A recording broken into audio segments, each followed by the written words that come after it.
Nasa LRT po ang lola nyo at may imimit po tayo sa Binondo at ang LRT maluwag at nakaupo ang lola nyo. Excited na nga po pala ako at imimit namin ang aming friend na nanggaling pa po sa Australia. At eto guys, nandito na po ako sa Tasty. Dito lang po ito sa Masangkay Corner, Soler. Tara guys, pasok na tayo at late na po ang lola nyo. At ayan, nandyan na po sila. Hello! Ang dami niyo pala!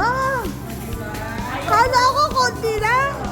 Nahiya naman ang lola nyo at inintay pa nila akong dumating bago sila umorder. At ayan, o-order muna kami bago po kami mag-chismisan.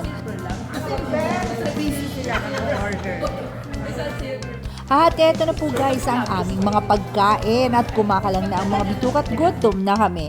Nagpa-selfie rin kami kasama ng aming mga lalafangin. At syempre kasama ng aming balikbayan na kaibigan na si Miss Lily. Wow! At talaga naman, napakarami po namin mga pinag-usapan nung kami po yung mga bata pa. Ganun talaga kapag nagkita-kita, parang hindi kami nagkahiwalay. At syempre ang aking mga classmate, Class Violet. At sila naman po hindi ko po alam ano itatawag, Technicolor po sila. At heto guys, naghuhugutan na po kami. At ayan naman guys, busog na busog din po kami sa kainan at chismisan. Talaga naman na-miss namin ang pagkain dito sa Tasty. Nagbabalik po kasi ang aming mga nakaraan at bago po kami umalis hindi pa rin po kami makontento. Nakatayo na kami, nagchichismisan pa din. Uwi na siya.